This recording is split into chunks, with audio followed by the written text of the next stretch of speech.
E aí, pessoal, tudo bem? Meu nome é Lai Vanderlei, sou médico, cirurgião cardiovascular. E seguindo o nosso projeto DECA, e o que seria o projeto DECA? Seria a leitura de toda a diretriz brasileira de dispositivos cardíacos eletrônicos implantáveis, fazendo uma revisão de todo o conteúdo contido nessa diretriz, que tem marca-passo, ressincronizador, CDI, as doenças mais frequentes, doença do nó sinusal, contempla também programação do marca-passo, complicações do marca-passo. Então a gente passo a passo e revisando essa diretriz, vislumbrando, para quem tem interesse, realizar a prova de certificação em dispositivos cardíacos eletrônicos implantáveis, realizado pelo departamento, geralmente no final do ano, em dezembro. Então a nossa metodologia, como já expliquei no vídeo anterior, é indo capítulo por capítulo, lendo e discutindo cada ponto de interesse. Os capítulos menores, o que eu pretendo fazer é tentar ler ipsis literis, ler exatamente como se encontra na diretriz. E os capítulos maiores, tentar trazer um resumo. E fica aí até a título de informação, caso alguém ainda esteja procurando um método de estudo, uma metodologia de estudo. Basicamente o que eu faço é que para cada capítulo e subcapítulo eu faço um pequeno resumo. Vocês podem ver aqui que o conteúdo da prova ele é exatamente igual à diretriz.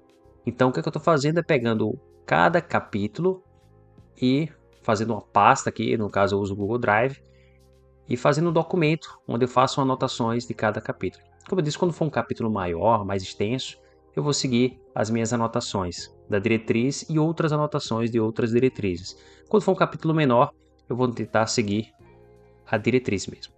E o tema de hoje vai ser, vamos começar aqui pelo começo, Nas recomendações gerais do sumário, temos aqui a sala cirúrgica dos dispositivos cardíacos eletrônicos implantáveis. O que a gente vai começar é nesse, vou chamar de subcapítulo, Esse é o capítulo maior, seria as recomendações gerais, e o subcapítulo, a sala cirúrgica de dispositivos cardíacos eletrônicos implantáveis. Então, vamos lá, Começando pelo começo. A gente que já tem uma rotina, uma vivência, nesse tipo de cirurgia, fica muito parece óbvio, Mas para quem não tem, para quem não tem essa vivência, para quem não experimentou a vivência em implantes de marca-passo, CDI, ressincronizador, vale a pena a leitura, é uma leitura bem rápida desse capítulo, que ele fala um pouco sobre cada estrutura importante, digamos assim, tanto de recursos humanos e recursos tecnológicos para realizar o procedimento com segurança. Então, vou começar aqui, na sala cirúrgica, deve ser realizado o procedimento já com relação a recursos humanos, o cirurgião cardiovascular ou um cardiologista com a área de atuação e estimulação cardíaca eletrônica implantável. Em centro cirúrgico, o laboratório de hemodinâmica ou eletrofisiologia. Eu deixei aqui um vídeo aberto, postei há algumas semanas no YouTube, mostrando a nossa sala de procedimento, Vocês observem que não necessariamente precisa ser na hemodinâmica o procedimento. Aqui realizamos no centro cirúrgico. E vocês observem que você vê que de estrutura visível no vídeo, aqui tentei contemplar a fluoroscopia aqui em cinza, que basicamente é um raio-x ao vivo, E essa fluoroscopia é um aparelho móvel, um arco em C, que ele é móvel e a gente consegue encaixar na cama. Aqui você pode ver o gerador do marca-passo, o eletrodo. Eu estou mostrando essa imagem, que é uma imagem que vale mais que 1000 palavras, E já me antecipando, já para que quando a gente for ler o conteúdo, fique mais visível esse conjunto de aparelhos que usamos para implante do marca-passo. Aqui é bem visível, a fluoroscopia para ver o posicionamento, aqui o gerador, o eletrodo, nesse caso aqui é um CDI, com o implante de eletrodo também no átrio, os campos cirúrgicos, pinças cirúrgicas, um autostático. Aqui vocês podem perceber também, deixa eu ver aqui se vou voltar um pouco. Esse conjunto de fios aqui é um jacaré, um cabo de jacaré para a gente conseguir conectar no eletrodo e avaliar os limiares, os potenciais de ação, a resistência de cada eletrodo. Também é importantíssimo ter isso, a nossa disponibilidade. E aqui no fim, tem a telemetria, Na telemetria é esse aparelho que a gente consegue também, após o implante, às vezes durante o implante, fazer a avaliação do gerador e dos eletrodos. Mas voltando aqui à diretriz, vamos ver o que a diretriz resume de recursos humanos. Os profissionais envolvidos na realização de procedimento cirúrgico do dispositivo cardíaco eletrônico implantável são médicos com formação em estimulação cardíaca eletrônica implantável, responsável e auxiliar. O cirurgião cardíaco, no caso a minha formação, contempla a sabedoria, o conhecimento, tanto técnico quanto teórico, nesse tipo de procedimento. Então englobaria ali o médico cirurgião cardiovascular, como já falado, ou o médico que possui área de atuação em dispositivos cardíacos eletrônicos implantáveis. O médico anestesiologista, todo procedimento mais invasivo, cujo risco é maior, é necessário ter um anestesiologista acompanhando para caso haja complicações, para fornecer sedação se necessário, analgesia se necessário durante o procedimento. O instrumentador cirúrgico, preferencialmente aqueles que têm já um treinamento nessa área, enfermagem, técnico de radiologia, ou seja, aquele aparelho de fluoroscopia que vocês observaram no vídeo, tem um técnico que nos ajuda a conseguir aquela imagem. Então, você observe que de recursos humanos são mais ou menos 1, 2, 3, 4, 5 pessoas.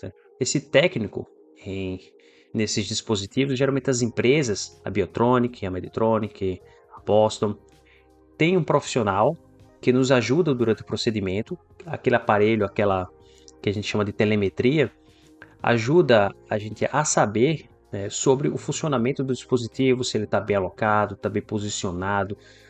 Eles simplesmente nos ajudam a interpretar o implante do marcapasso, do CDI ou do ressincronizador através do auxílio na medição dos limiares, do limiar de estimulação, de sensibilidade, de resistência. Então esse técnico aqui ele é de suma importância a presença dele durante o procedimento para dar apoio de tudo. O técnico basicamente eu diria que faz ali boa parte do trabalho durante o implante. Com relação a recursos materiais, a radioscopia é um requisito fundamental, um intensificador de imagem, que pode ser fixado, ou seja, pode ser quem já entrou no laboratório de hemodinâmica, deixa eu colocar aqui na internet, um aparelho de fluoroscópio, é isso aqui, fluoroscopia. Vamos colocar aqui, laboratório de hemodinâmica. Isso aqui é um arco em C que a gente utiliza, pelo menos aqui no centro cirúrgico, que ele é um arco móvel.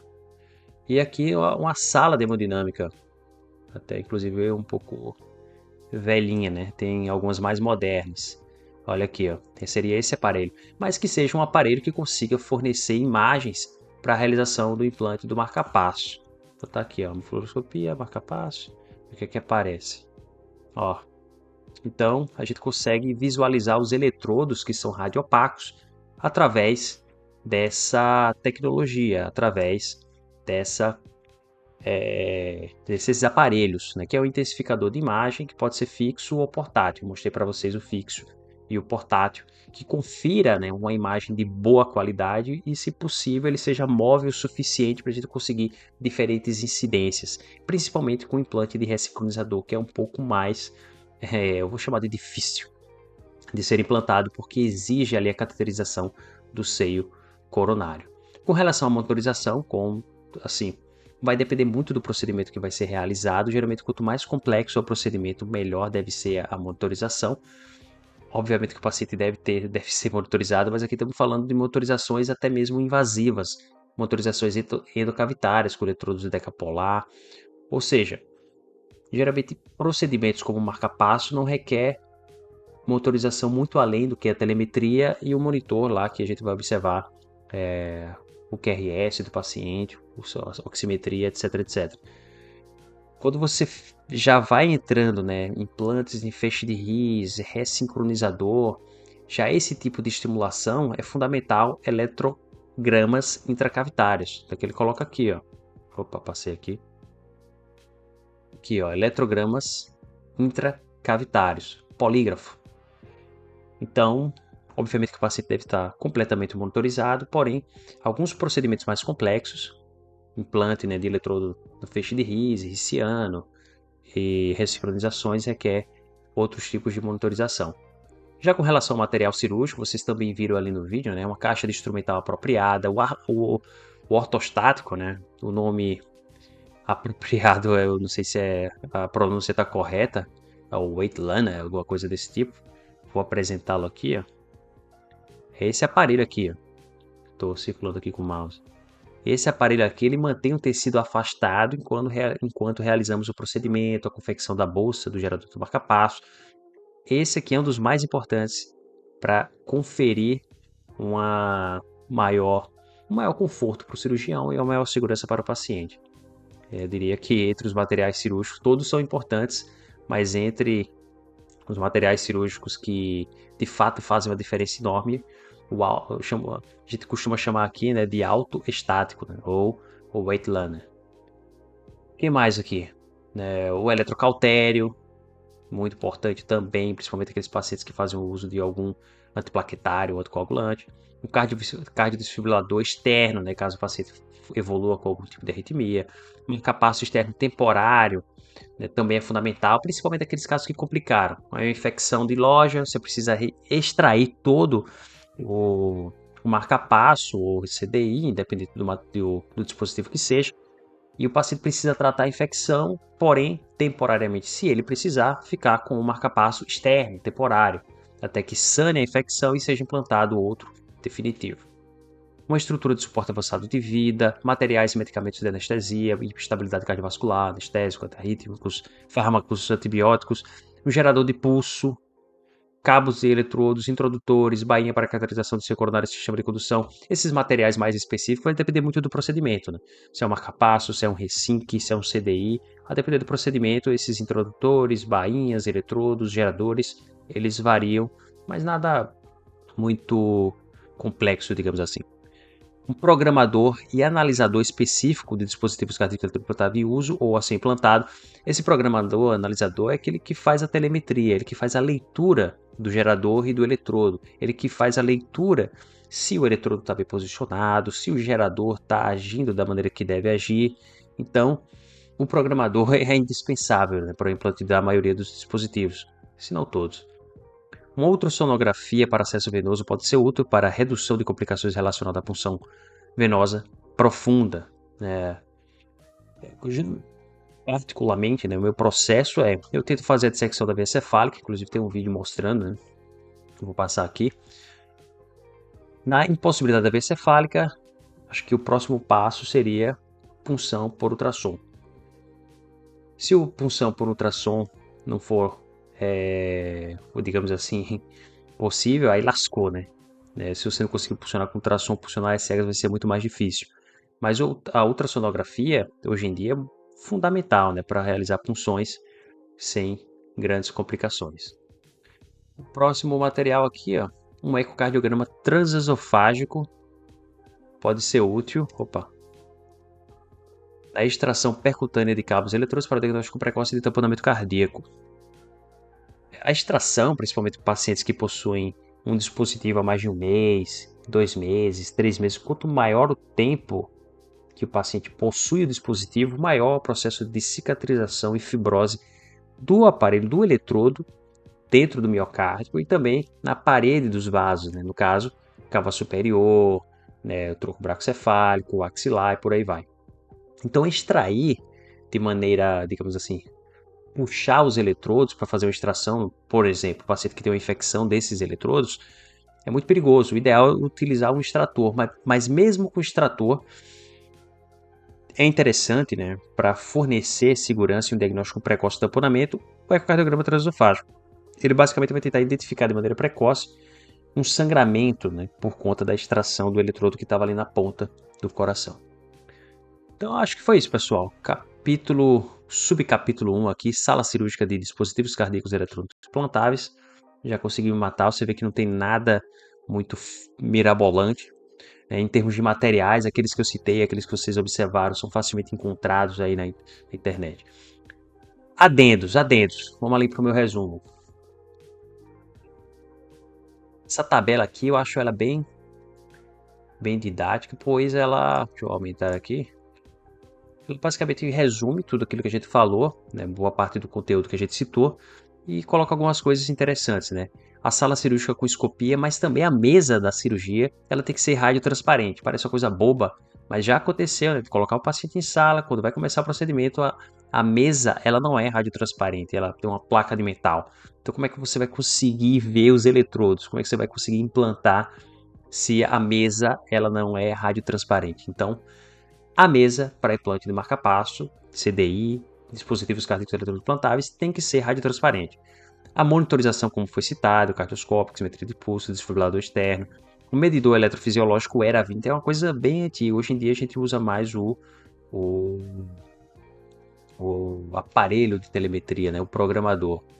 É um cabo de jacaré. Cabo de jacaré, eu até mostrei no vídeo também, mas vamos botar aqui, ó, cabo de jacaré.